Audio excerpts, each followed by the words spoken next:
Sampah makanan sering dianggap sepele oleh masyarakat, padahal kalau menumpuk dampaknya terhadap lingkungan lebih fatal dari polusi udara. Selengkapnya dalam laporan khas Selamat Siang Indonesia.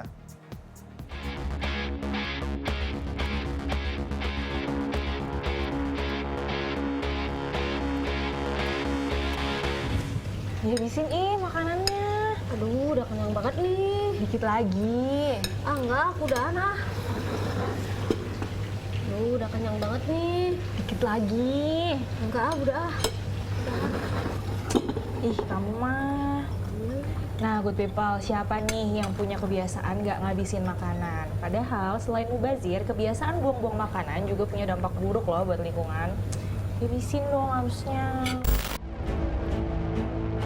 Good people, Indonesia merupakan salah satu negara penghasil sampah terbesar di dunia.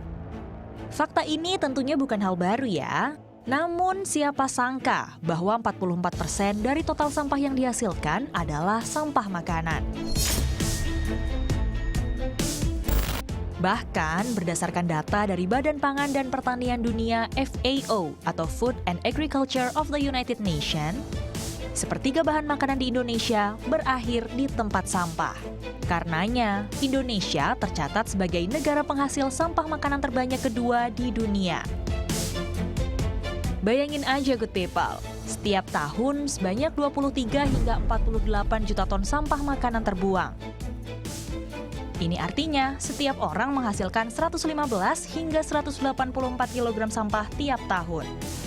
Sayur dan buah-buahan menjadi penyumbang sampah makanan terbesar di Indonesia. Terbuang, artinya tak dikonsumsi ya good people. Sayang banget kan? Di beberapa rumah makan di ibu kota misalnya, fenomena tak menghabiskan makanan seolah jadi kebiasaan yang lumrah. Baik di tempat makan yang porsiannya sudah disajikan oleh sang penjual maupun tempat makan dengan layanan prasmanan. Pengunjung yang datang cenderung mengambil makanan berlebih dan berakhir dengan makanan yang masih tersisa di piring.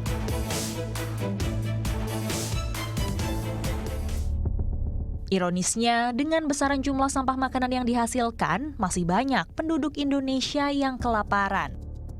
Riset Kesehatan Dasar atau Riskesdas 2018 menunjukkan sebanyak lebih dari 2 juta anak Indonesia mengalami gizi buruk. Dan lebih dari 7 juta anak di bawah 5 tahun menderita stunting. Data lain menyebutkan, Global Hunger Index atau Indeks Kelaparan Global Indonesia berada di angka yang mengkhawatirkan, yaitu 19,1 di tahun 2020. Ini jelas berpengaruh pada kesehatan dan tumbuh kembang anak Indonesia. Pemerintah Indonesia terus berupaya untuk bisa menanggulangi masalah sampah dengan target 30 hingga 70% pada 2025, termasuk di dalamnya sampah makanan.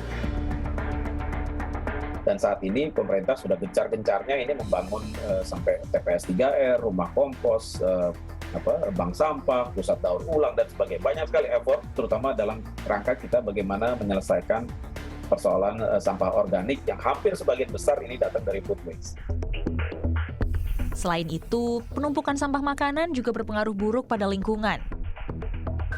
Ketika makanan mulai membusuk dan terdegradasi, akan mengeluarkan gas metana.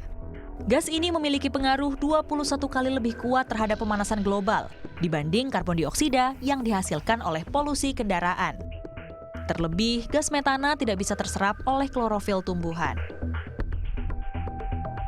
Dampaknya terhadap lingkungan adalah produksi dari gas-gas dari proses dekomposisi maupun proses pembuatan makanan itu akan menyebabkan pencemaran udara. Kemudian hasil licitnya, cairan yang dihasilkan waktu dekomposisi itu akan menyebabkan pencemaran air. Kemudian padatannya yang tidak mudah membusuk, kalau dia membusuk kompos itu adalah buat penyubur tanah, sedangkan yang tidak bisa membusuk contohnya kayak plastik, beling, kaleng-kaleng itu akan merusak kesuburan tanah. Makanya, untuk mengatasi masalah ini diperlukan kerjasama yang apik nih good people antara pemerintah dan masyarakat. Dimulai dari diri sendiri dulu yuk.